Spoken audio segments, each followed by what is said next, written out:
I'm staring at the pen in David's hand, and I can't breathe. The social worker, Karen, her name is Karen, keeps smiling at us across the mahogany table. Behind her, there's a corkboard covered in photos of happy families. Adoption success stories. We were supposed to be one of them. This is it, David says. His voice is shaking, happy shaking. We're about to be parents, Mandy. The document is thick, cream-colored paper with official seals. In the matter of the adoption of baby Leo Matthews. I can see his tiny photo paperclipped to the corner. 2 months old. Perfect little face. The birth mother chose us 3 weeks ago. We passed the home study. We bought the crib. We painted the nursery yellow. David reaches for my hand. His palm is sweaty. You okay? You look pale. I am pale. I've been throwing up every morning for 2 weeks. I need to tell you something. I whisper. Karen's smile falters. She's seen this before, I realize. Cold feet, last-minute panic. She probably has a speech prepared about how normal it is to feel overwhelmed. It's okay to be nervous, she starts. This is a big moment. I'm pregnant, I say. The words just come out. I hadn't planned to say it. Not here. Not now. But they tumble out anyway because I can't sign those papers. I can't become a mother with David while carrying another man's child. David's face transforms. For one beautiful, terrible second, he looks radiantly happy. What? Is that? He stands up so fast, his chair scrapes across the floor. That's incredible. We can do both.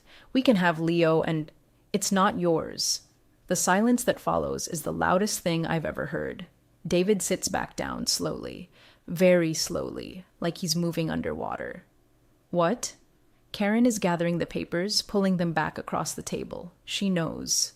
She's already closing the file. It's not yours, I repeat. My voice sounds flat. Dead. I've been seeing someone else. Who?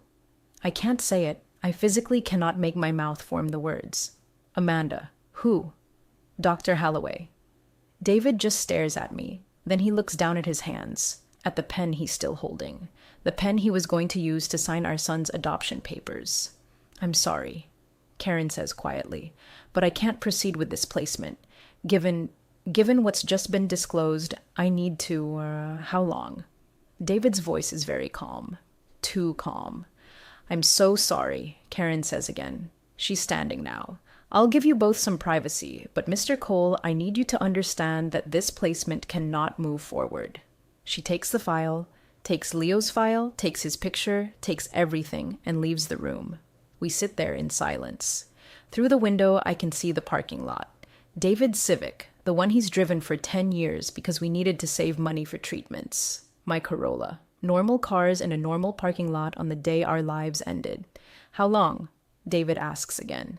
A year. A little more than a year. He does the math. I watch him do it. His eyes move like he's calculating, the way he does with numbers at work. The 3rd cycle, he says. It started during the 3rd cycle. I nod. We paid him $15,000 for that cycle. I nod again. I worked every weekend for 3 months to pay for that cycle. I'm crying now, stupid, useless tears. And while I was in the waiting room, writing him checks, you were... He can't finish. He puts the pen down very carefully on the table, lines it up parallel to the edge. You were with him. David, don't. He stands up, puts his hands in his pockets, looks at the wall of happy adoption photos. Is that why the treatments didn't work? Was he sabotaging them? No, it wasn't like that. Then what was it like, Amanda? Now there's anger in his voice. Finally. Explain it to me. Explain how you fucked our fertility doctor while I was paying him to help us have a baby. I flinch. David never swears. In 8 years together, I've heard him say fuck maybe 5 times. It happened, I say weakly. After the 3rd cycle failed. I was so sad I stayed behind to talk to him and you went to handle the bill and he was so understanding. He got it. He understood the grief in a way that I didn't. David's voice is sharp now. Your husband who went through every single failed cycle with you? Who held you every time you cried? Who worked overtime for 3 years to afford treatments? I didn't understand. That's not what I meant. How many times? David, how many times did you sleep with him? I don't answer. While I was working weekends, while I was taking out a second loan against my 401k, while I was telling my parents we couldn't help with their medical bills because we needed to save for IVF. How many times were you fucking him? I don't know, I whisper. I didn't count. He laughs. It's an awful sound. You didn't count, right? Okay. He walks to the window, stands there with his back to me. When did you find out? He asks. About the pregnancy. 2 weeks ago. 2 weeks. He turns around. We had the final home visit 1 week ago. You sat there while they asked us about our marriage, about our commitment to each other, about our stability as a couple, and you lied to them. I was going to tell you. When? After we had a son? After we brought Leo home and I fell in love with him? Were you going to wait until then to tell me you're carrying another man's baby? I didn't know what to do. You could have been honest. His voice cracks. At any point in the last year, you could have been honest. Karen knocks softly and opens the door. I'm sorry, but I need to ask you both to leave. I have other appointments. David nods. He walks past me without looking at me. I hear his footsteps in the hallway, then the front door opening and closing. I sit there alone in the room with the pictures of happy families and the empty chair where my husband was supposed to sit while we became parents together. Karen appears in the doorway. Mrs. Cole, I need you to go now. I do. I walk out through the waiting room where 2 other couples are sitting hopefully with their paperwork, probably minutes away from their own signing appointments. They look at me with curious concern. I wonder if they can tell, if they can see on my face what I've just done. David is sitting in his car in the parking lot, just sitting there, staring straight ahead. I get in my car. I sit there too. Neither of us moves for a long time.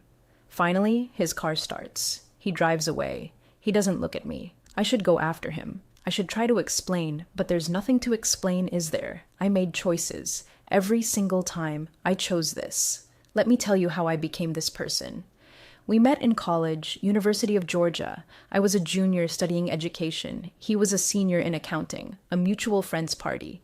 I was dating someone else at the time, a guy on the soccer team who treated me like an accessory. David was different, steady, kind. He listened when I talked. It took him 6 months to ask me out after I broke up with the soccer player. I wanted to make sure, he said. I didn't want to be a rebound. That's who David was, careful, thoughtful.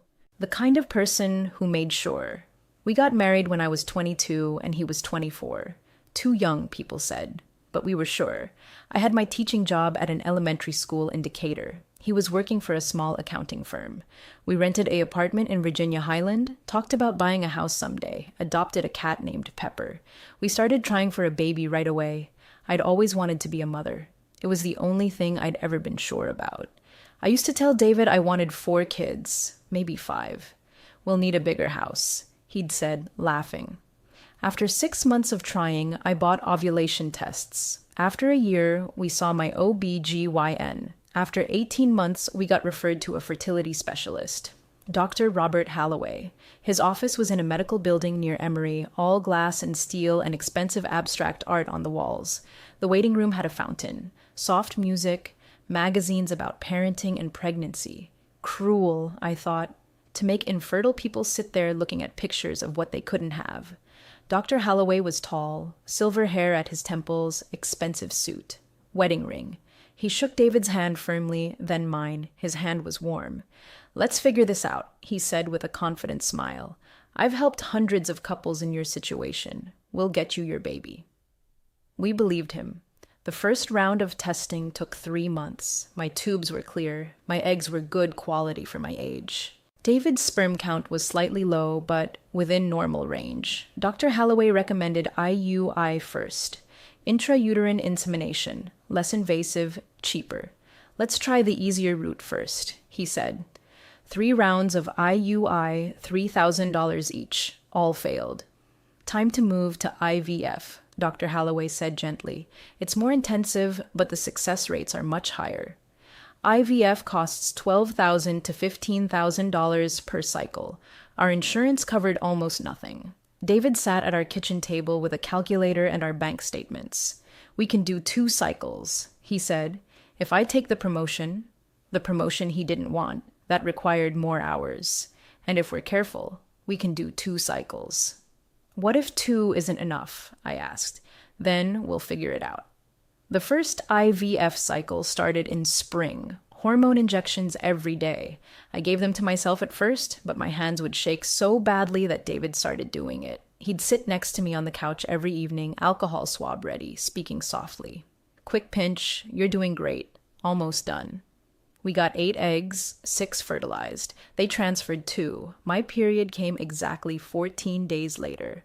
I was teaching 2nd grade at the time. I felt the cramp during morning reading, excused myself to the bathroom, saw the blood, sat there on the toilet in the teacher's bathroom and sobbed as quietly as I could while my students waited in the classroom.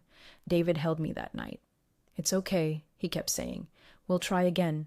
It's okay. But it wasn't okay. It was $14,500 gone. It was David working late every night. It was hormone swings that made me feel crazy. It was wanting something so desperately and having your own body fail you. The 2nd cycle was in summer. We got 9 eggs that time, 7 fertilized. They transferred 2 again. I took a pregnancy test 6 days before I was supposed to. I couldn't wait. It was negative. I took another one 3 days later. Negative. I already knew before the official blood test that it hadn't worked. David cried that time. I came home from the doctor's office with the bad news and found him sitting on the floor of the nursery, the room we'd been calling the nursery for over a year, even though it was just an empty bedroom with yellow walls. He was just sitting there on the carpet, staring at nothing. I don't know what I'm doing wrong, he said. I'm doing everything right. I'm working. I'm saving. I'm being supportive. Why isn't it working? It's not your fault, I told him. It's not yours either, he said. But it feels like someone's fault. It feels like we're being punished for something. We couldn't afford a 3rd cycle, not right away. David asked his boss about the senior accountant position. More responsibility, more hours, more stress, but $15,000 more per year. He got the position. Started working weekends. I spent that time alone. Saturdays, I'd go to Target and walk through the baby section, torture myself looking at onesies and cribs. Sundays, I'd see Facebook posts from college friends with their kids. Everyone was having babies. Everyone except us. By fall, we'd saved enough. David sat down with our budget one evening in October. We can do 1 more cycle, he said, but it has to be the last one for a while. We're maxed out on credit cards. I took a loan against my 401k. If this one doesn't work, we need to take a break. Okay, I said. I mean it, Mandy. We can't keep doing this. It's breaking us. I know. The 3rd cycle started in November. Same process, injections, ultrasounds, egg retrieval. I went under anesthesia and woke up to Dr. Halloway's face. 8 beautiful eggs, he said. You did great. David was in the waiting room. I learned later that he'd been out there for 2 hours, then went to the billing office to set up the payment plan. By the time he came back to recovery, I was dressed and ready to go. We waited 5 days to find out how many eggs fertilized. 5. That's great, Dr. Halloway said on the phone. Good quality embryos. I'm very optimistic about this cycle. The transfer was scheduled for a Tuesday afternoon. David had to work. Important meeting he couldn't miss. I'm so sorry, he said. I'll take you to the appointment after, I promise. It's fine, I told him. It's just the checkup to confirm I'm ready for transfer. Go to your meeting. I went alone. Dr. Halloway did the ultrasound himself. His nurse wasn't there. She'd called in sick, he explained. It was just the 2 of us in the dim room with the ultrasound machine humming. Everything looks perfect, he said. He turned off the machine. Your lining is beautiful. You're ready. I started crying. I don't know why. The relief, maybe, or the fear, or just the sheer exhaustion of 4 years of this. Hey, Dr. Halloway said softly. He handed me tissues. What's wrong? I just want this to work so badly, I said. I can't do this again. I can't fail again. You haven't failed. Your body hasn't failed. Sometimes it just takes time. We're out of time. This is our last cycle. If it doesn't work, I couldn't finish. Dr. Halloway pulled up a stool and sat down. Not across the room, right next to me, close. Amanda, look at me. I looked. I understand, he said. Not just as your doctor. I understand. My wife and I tried for years before we had our daughter. I know what this feels like. The grief, the sense of loss every single month. I know. Something about the way he said it. The softness in his voice, the understanding, broke something in me. I cried harder, messy, ugly crying, and then he hugged me. It was a quick hug, comforting, professional almost. He pulled back after a few seconds. "You're going to be okay," he said. "One way or another, you're going to be a mother. I promise you that." I believed him. That was how it started. Not with intention, not with seduction, just with a moment of kindness that I needed desperately. A moment where someone understood. The embryo transfer was 2 days later. David came with me. We held hands while Dr. Halloway transferred 2 embryos into my uterus. I watched on the ultrasound screen as 2 tiny white spots appeared. "There they are," Dr. Halloway said. "Now we wait." I waited 14 days, took no pregnancy tests early this time, waited for the blood test like I was supposed to. I knew before they called. I felt the cramps, felt my period starting. "I'm so sorry," the nurse said on the phone. "It's negative." I called David at work. "It didn't work," I said. "I'm coming home." "No, finish your day. I'm fine." I wasn't fine. I sat in my car in the school parking lot after dismissal and stared at my phone. I could see David's contact. My mom's, my sister's, friends who'd been asking how the cycle went. I called Dr. Halloway's office. "I'd like to make an appointment," I told the receptionist. "I need to talk to Dr. Halloway about what to do next." "He has an opening at 5:30 today," she said. "Last appointment of the day." David was working late. He wouldn't be home until 8 or 9. "I'll take it," I said. Dr. Halloway's office was empty when I arrived. The waiting room lights were dimmed. The receptionist was packing up her things. "Go on back to exam room 3, she said. "He's finishing up notes. He'll be right with you." I sat in exam room 3 on the paper-covered table and waited. The room smelled like hand sanitizer and something floral. There was a poster on the wall showing the stages of fetal development. Week by week, everything we hadn't been able to achieve. Dr. Halloway knocked and came in. He'd taken off his white coat, just dress shirt and slacks now. He looked tired. "Amanda," he said. "I heard. I'm so sorry." "What did I do wrong?" I asked. "Nothing. You didn't do anything wrong." "Then why didn't it work? 3 cycles, 3 failures. What's wrong with me?" He sat down on the rolling stool. "Sometimes there's no explanation. The embryo quality was good. Your uterine lining was perfect. Sometimes it just doesn't implant. We don't always know why." "So that's it? We're just supposed to accept that we can't have children?" "There are other options. We could try different protocols. Or you could consider other paths, surrogacy, adoption. We can't afford surrogacy, and adoption takes years." "I know." He rubbed his face. "I wish I had better answers." We sat in silence. The building was quiet around us. Everyone had gone home. "How do you do it?" I asked. "How do you help people like me every day and not, I don't know, not lose hope?" "Who says I don't lose hope?" He smiled sadly. "Every failed cycle affects me too. I want this to work for you, for all my patients. When it doesn't?" He shook his head. "Sometimes I wonder if I'm helping or just prolonging the grief." "You're helping," I said automatically. "Am I? Or am I taking your money and giving you false hope?" "Don't say that. It's what you're thinking. It's what all my patients think after multiple failures." "No," I said. "I don't think that. You've been the only person who really understands. David tries, but he doesn't get it the way you do." He looked at me for a long moment. "That's not fair to your husband." "I know." I felt tears starting again. "I know it's not fair. Nothing about this is fair." He handed me the tissue box. His hand brushed mine. Neither of us moved our hands away. "Amanda," he said quietly, "Please don't make me leave yet," I interrupted. "I can't go home to an empty apartment and pretend I'm okay. I can't do it." "Where's David?" "Working. He's always working now, to pay for all of this."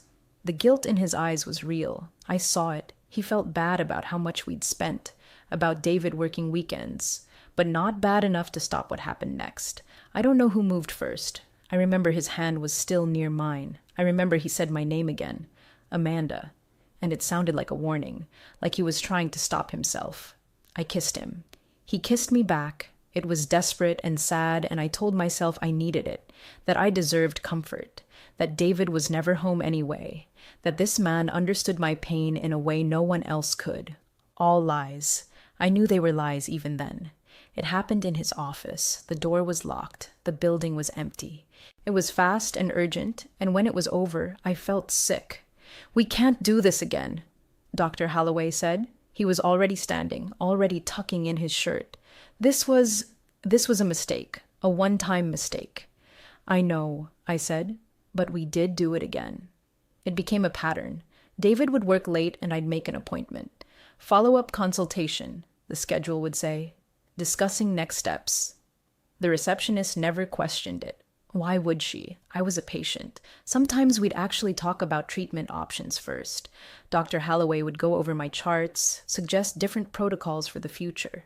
Then, after the medical discussion was over, after we'd played our roles as doctor and patient, we'd stop pretending. "This has to stop," he said every time. "This is the last time." It was never the last time.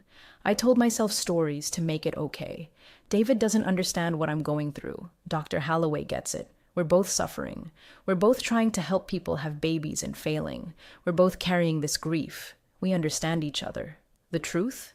Dr. Halloway was older, successful, confident. He had the thing I wanted most, a child. A daughter, he'd mentioned. He'd achieved what I couldn't. Being with him made me feel closer to that dream somehow, as if his success could transfer to me through proximity. And maybe, God, this is ugly to admit, maybe part of me wanted to hurt David, not consciously. But some dark part of me resented him for having a low sperm count, for being part of the reason we couldn't conceive naturally, for not understanding the specific grief of having a body that everyone told you should work, but didn't. None of that was fair. None of that was David's fault. But I felt it anyway. I told David I was going to therapy. To process the failed cycles, I said, to deal with the grief. "That's good," he said. He looked relieved. "I'm glad you're getting help." The lies came easily after that. Therapy appointments, doctor follow-ups, coffee with a friend from college, made-up errands. David never questioned any of it. Why would he? He trusted me completely. The worst part? Life at home continued normally. David would come home from work exhausted, and I'd have dinner ready. We'd eat together and talk about our days. He'd tell me about problems with clients or issues with his boss. I'd tell him about my students. We'd watch TV, go to bed, his arm around me, everything familiar and comfortable. On weekends, David would work from home and I'd run errands. Real errands sometimes, other times meeting Dr. Halloway at his condo. He had a place in Midtown he used when working late. "For call nights," he said. "Sure." "Does your wife know?" I asked him once. "Does your husband?" he countered. We didn't talk about them after that. By spring, it had been 6 months. David and I had taken a break from fertility treatments. We couldn't afford another cycle yet. He was still working overtime, still rebuilding our savings, still hopeful. "I've been thinking," David said one evening. We were on the couch. His laptop was open with spreadsheets. Always with the spreadsheets. "What if we consider adoption?" Adoption? It might be faster than saving for more IVF cycles, and there's a child who needs a family. We could give them a good home. "I don't know," I said. "I always wanted to be pregnant, to carry a baby." "I know, but maybe..." He closed the laptop and looked at me. "Maybe we need to be flexible about how we become parents. Maybe what matters is being parents, not how we get there." "It's expensive too," I said. "Not as expensive as multiple IVF cycles. I've been researching. Domestic infant adoption is around $30,000. We could save that in a year, maybe less." I should have said no right then. Should have told him the truth. But I looked at his hopeful face and couldn't do it. "Okay," I said. "Let's look into it." We went to an adoption information session at an agency in Buckhead called A New Beginning. 20 couples crammed into a conference room, all of us desperate to be parents. The social worker explained the process. Home study, background checks, profile creation, waiting. "The average wait time is 6 to 12 months after you're approved," she said. "Sometimes less if you're open to different situations." We started the application that night. The home study took 4 months. A social worker named Patricia came to our apartment 3 times, interviewed us separately, then together, asked about our marriage, our finances, our childhoods, our support systems. "Why do you want to adopt?" she asked. "We've struggled with infertility." David said. "We've tried IVF multiple times without success. We're ready to build our family differently." "And you're both committed to this? Both equally?" "Absolutely," I said. I held David's hand, smiled at him, lied to the social worker, to my husband, to myself. We passed the home study in October. "Congratulations," Patricia said. "You're officially approved. Now we create your profile and start showing it to expectant mothers." David cried when we got the approval letter. Happy tears. "This is really happening," he said. "We're going to be parents." I was still seeing Dr. Halloway, once a week, sometimes twice. We'd stopped pretending it would end. It was just part of my life now, my secret life. "You're playing with fire," Dr. Halloway said once. "If your husband finds out during the adoption process, you'll lose everything." "Then let's not get caught," I said. "I'm serious, Amanda. Maybe we should stop until after the adoption is finalized." "No." I was surprised by how panicked I felt. "No, I need this. I need you." He studied my face. "You're going to have a child soon. You won't need this anymore." "You don't know that." But maybe he did. Maybe he understood better than I did that I wasn't seeing him for comfort or understanding. I was seeing him because I was terrified of becoming a mother, terrified of the responsibility, terrified that I'd fail at that too. The affair was self-sabotage on a level I couldn't consciously admit. Our profile went live on the agency website in November. David checked the site daily. "Someone will choose us," he said. "I know it." Christmas came and went. New Year's. My sister announced her second pregnancy at a family dinner. I smiled and congratulated her and went home and cried.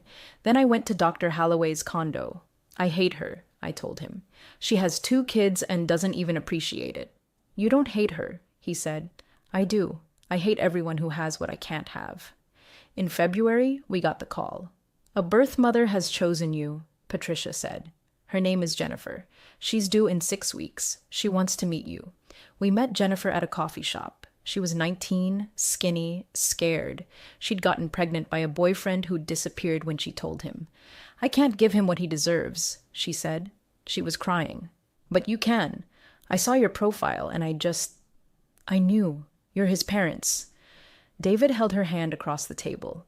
"We'll take care of him," he promised. "We'll love him so much." "What will you name him?" Jennifer asked. "Leo," I said. The name came out of nowhere. "If that's okay with you." "Leo." She smiled. "I like that." "That's perfect." Baby Leo was born on March 23rd. We weren't at the hospital. Jennifer wanted privacy for the birth. But Patricia sent us photos. A tiny, perfect little boy, 7 pounds, 4 ounces. "He's healthy." Patricia texted. "Jennifer is doing great. She's sure about her decision. We'll schedule the signing in 2 weeks." 2 weeks for the birth mother to change her mind. The law gave her that. I spent those 2 weeks in a state of surreal panic. We had everything ready. The nursery was done. The crib was assembled, clothes in the dresser. But I couldn't believe it was real. Couldn't believe we were actually going to be parents. I saw Dr. Halloway 3 days before the signing. "This is the last time," he said. "It has to be. You're about to have a son." "I know." "Amanda, I'm serious. This ends now." "Okay." We slept together anyway, and I knew, even as it was happening, that I should stop, that I should have stopped months ago, that I was risking everything for something that meant nothing. When I got home that night, David was in the nursery. He was sitting in the rocking chair we'd bought, holding a stuffed lion. 3 more days, he said when he saw me. 3 more days and he's ours. I should have told him then. Right then, I should have confessed everything and faced the consequences before we walked into that agency. But I didn't. The morning of the signing, I woke up nauseous. I'd been feeling off for a few days, but attributed it to nerves, stress, the anxiety of becoming a parent. But that morning, sitting on the bathroom floor after throwing up, I knew.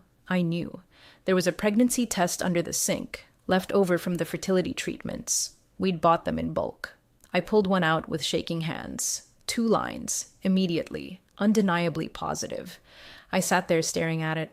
The thing I'd wanted desperately for 4 years. The thing we'd spent $87,000 trying to achieve. The thing that had destroyed our savings and our peace and nearly our marriage. And I'd gotten it with the wrong man. I knew it wasn't David's. We'd had sex maybe 3 times in the past 2 months. He was exhausted from work. I'd been distant. The timing didn't line up. "Mandy, you okay?" David called from the bedroom. "We need to leave in 30 minutes. "I'm fine," I called back. My voice sounded shrill. "Just getting ready." I wrapped the pregnancy test in toilet paper and buried it at the bottom of the bathroom trash. Then I got dressed like I was going to a funeral. The drive to the agency was quiet. David held my hand across the console. "Nervous?" he asked. "Yeah. Me too. Good nervous, though." I wanted to tell him. The words were right there. "I'm pregnant. It's not yours. I've been cheating on you for over a year. I've destroyed everything." But I couldn't make my mouth form the words. We walked into the agency together. Patricia greeted us with a huge smile. "Big day," she said. "Ready to meet your son?" Leo was in a bassinet in the signing room. A social worker held him while we walked in. He was sleeping, tiny fists curled against his cheeks. David made a sound I'd never heard from him before. A broken, happy sob. "That's our son," he whispered. Karen, the woman handling the signing, gestured for us to sit at the table. "Jennifer signed her relinquishment papers this morning," she said. "She's at peace with her decision. Now we just need your signatures and Leo is legally yours." She slid the document across the mahogany table. Heavy cream paper. Official seals. In the matter of the adoption of baby Leo Matthews. His photo was paperclipped to the corner. David picked up the pen. "This is it," he said. His voice was shaking. "We're about to be parents, Mandy." I looked at Leo in the bassinet, then at David, then at the pen in his hand. I thought about him signing those papers while I carried another man's child. I thought about starting our life as parents with this lie. I thought about Leo growing up in a home built on deception. I thought about David finding out in a year, 2 years, when the baby was born and didn't look like him. "I need to tell you something," I whispered. After I said it, after I told him about the pregnancy, about Dr. Halloway, about all of it, David just sat there, silent, the pen still in his hand. Karen had taken the papers and left. Leo had been taken back to the foster home where he'd stay until a new placement could be arranged. The room was empty except for us. "Say something," I finally said. David looked up. His eyes were red, but he wasn't crying. "What do you want me to say?" "I don't know. Yell at me, something." "What good would that do?" His voice was flat. Dead. "Would it change anything?" "No." "Would it make you not pregnant with his baby?" "No." "Would it make the last year not have happened?" "No." He set the pen down carefully, lined it up parallel to the edge of the table with precise, careful movements. "I worked every weekend for 3 years," he said.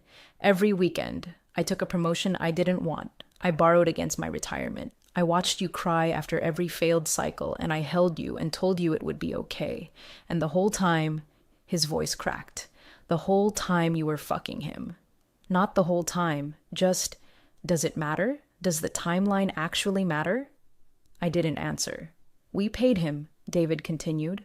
"We paid him $87,000. Do you understand that? We paid him to help us have a baby, and instead he was sleeping with my wife." He laughed. A horrible sound. "Did he charge us for those appointments? The ones where you weren't actually getting medical care? Did I pay for that too?" "David, I want to know. Did we get billed for the time he spent fucking you?" I flinched. "When did it start?" he asked. "Actually start. Don't lie to me anymore." "After the 3rd cycle failed." He did the math again. I watched him calculate. "November. It started in November." "Yes." "We did the home study for adoption in June. You sat there while they asked us about our marriage, about our commitment, about whether we could provide a stable home, and you lied. I'm sorry. Don't." He held up a hand. "Don't say you're sorry. You're not sorry. If you were sorry, you would have stopped. You had 1,000 chances to stop, and you didn't. I wanted to stop, but you didn't. You chose him. Over and over and over, you chose him." He stood up, put his hands in his pockets, looked at the wall where the photos of happy adoption families were pinned. We were 30 seconds away, he said quietly. 30 seconds from being parents, from having a son, and you blew it up. I know. No, I don't think you do know. That little boy is going to another family now, because of you. He's going to have different parents because you couldn't keep your legs closed. I deserved that. I sat there and took it. Is it mine? He asked suddenly. The baby you're carrying. Is there any chance? No. You're sure? Yes. He nodded slowly. Okay. Okay then. He walked to the door, stopped with his hand on the handle. I want you out of the apartment by tonight. David, please. Tonight. Pack your shit and leave. I don't want to see you when I get back. Where are you going? He didn't answer, just walked out. I sat alone in the signing room for a long time. Eventually, Karen came back. Mrs. Cole, she said gently, you need to leave now. I went back to the apartment. David wasn't there. I packed 3 suitcases, clothes, toiletries, essentials. I left everything else. The furniture we'd picked out together, the dishes, the photos on the walls, the cat. I left my keys on the kitchen counter and drove to my sister's house. What happened? She asked when she opened the door and saw my suitcases. David and I split up. Why? What? I don't want to talk about it. She let me stay in her guest room. She didn't ask questions. I think she knew, or guessed. She'd always been able to read me. I tried calling David that night. He didn't answer. I sent texts. I'm sorry. Please talk to me. I know I don't deserve it, but please. Nothing. I went to work on Monday, taught my second graders like my life wasn't falling apart, smiled and graded papers and helped kids sound out words. At lunch, I sat in my car and called Dr. Halloway. We need to talk, I said when he answered. I don't think that's a good idea. I'm pregnant. It's yours. Silence. Robert, did you hear me? Yes, I heard you. What are we going to do? I don't know what you're going to do, he said carefully, but I can't be involved. My marriage... Your marriage? Are you serious? Amanda, I'm sorry, but this is too complicated. You need to handle this on your own. I left my husband for you. I never asked you to do that. I couldn't even formulate words. You fucking coward. I'm sorry, he said again. I really am, but I can't do this. He hung up. I sat in my car in the school parking lot and laughed. Hysterical, desperate laughter. I'd destroyed my marriage for a man who wouldn't even take my call. David filed for divorce 3 days later. I was served papers at school. The front office secretary looked at me with pity when she handed me the envelope. I called the lawyer listed on the paperwork. I want to contest this, I said. On what grounds? The lawyer asked. I don't know. Irreconcilable differences seems too simple. Mrs. Cole, your husband has grounds for an at-fault divorce based on adultery. He's being generous by filing on irreconcilable differences. If I were you, I'd sign the papers and move on. I signed them. What else could I do? David's only requests were simple. Keep his 401k, keep his car, keep the apartment. I could have my car and my personal belongings. He wanted nothing else from me, not even explanation. We never spoke directly. Everything went through lawyers. The divorce was final in 6 weeks. Georgia has a 6-month waiting period usually, but because we had no children and no contested assets, it moved faster. I was officially single by May. The pregnancy progressed. I was sick all the time, morning sickness that lasted all day. I lost weight instead of gaining it. My OB/GYN, a different one obviously, was concerned. Are you under stress? She asked. A little. You need to take care of yourself, for the baby. I tried. I went to work, went to my sister's house, slept, ate when I could, watched my body change and felt nothing but resentment. This was what I'd wanted for 4 years. A baby. And now that I had one, I couldn't feel happy about it. I tried calling Dr. Halloway twice more. The first time, his receptionist said he wasn't available. The second time, his number was blocked. In June, I moved out of my sister's house into a 1-bedroom apartment in Chambly. It was all I could afford on a teacher's salary. The complex was old, the carpet was stained, but it was mine. I bought baby things secondhand. A crib from Facebook Marketplace, clothes from Once Upon a Child, a stroller someone was giving away for free. Everything felt wrong, like I was playing house instead of actually becoming a mother. In July, I saw David. I was at Target buying diapers, preparing, even though I still had months to go, and I saw him in the checkout lane. He was with a woman. Tall, blonde, pretty. She was laughing at something he'd said. He looked happy. He saw me at the same moment I saw him.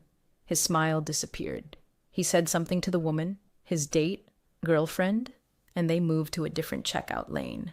I stood there with my cart full of discount baby items and watched him leave with someone else. I reported Dr. Halloway to the Georgia Medical Board in August. I didn't do it for revenge, or maybe I did. Maybe it was the petty, hurt part of me that wanted him to suffer too. But I told myself I was doing it to protect other patients, to prevent him from doing this to someone else. The complaint was filed anonymously, but I had to provide details, dates, specific encounters, medical appointments that became something else. The medical board opened an investigation. Dr. Halloway's lawyer contacted me a week later. My client would like to reach a settlement, he said, to avoid further investigation and publicity. What kind of settlement? He's prepared to offer $50,000 in exchange for you withdrawing your complaint and signing an NDA. I want $87,000, I said. That's what we paid him for IVF. There was a pause. I'll discuss it with my client. Dr. Halloway paid me $75,000. I signed the NDA. The medical board closed the investigation with a private reprimand on his record. I used the money to pay off the credit cards David and I had maxed out for fertility treatments. It felt like the least I could do. The baby was born in January, a girl, 7 pounds, 2 ounces, healthy. I named her Sophie. I don't know why. It just felt right. The hospital made me take a birthing class because I was alone. No partner, no support person. They wanted to make sure I understood what to expect. I went into labor on a Tuesday night, drove myself to the hospital, labored alone, pushed alone, held my daughter for the first time alone. She had dark hair, hazel eyes. She looked like Dr. Halloway. I couldn't tell you what I felt in that moment. I want to say I fell instantly in love, that all the pain and mistakes were worth it when I held her. That motherhood transformed me. But the truth is, I felt numb. I looked at this tiny person who I destroyed my life for and felt nothing but exhaustion. The hospital kept us for 2 days. I learned to breastfeed and change diapers and swaddle. I answered questions from nurses about postpartum depression screening. Are you having thoughts of harming yourself or the baby? No. Do you have support at home? Sure. My sister came to pick us up. She's beautiful, she said, holding Sophie in the hospital room. Yeah. You okay? I'm fine. I wasn't fine. But what was I supposed to say? That I'd spent 4 years desperate to be a mother, and now that I was one, I felt nothing? That I looked at my daughter and saw only the wreckage she represented? That was 2 years ago. Sophie is 2 now. She talks constantly, obsessed with Bluey and Daniel Tiger. She has my nose and Dr. Halloway's eyes and personality traits I can't yet identify as his, or mine, or just hers. I love her. I do. It took time, longer than I'll admit to anyone, but I love her fiercely now. Being a single mother on a teacher's salary is exactly as hard as you'd imagine. The apartment in Chambly is too small. Daycare costs nearly as much as I make. I qualify for WIC, for food stamps, for assistance programs I never thought I'd need. My sister helps when she can. My mom watches Sophie 1 day a week, but mostly it's just me. David adopted a son last year. I know because I saw the announcement on Facebook. He's married now, that blonde woman from Target. Her name is Claire. She's a physical therapist. They got married 18 months after our divorce was finalized. The adoption announcement showed up in my feed because we still have mutual friends. A photo of David, Claire, and a little boy, maybe 3 years old. Huge smile. We're overjoyed to announce that our adoption of Mason is finalized. Our family is complete.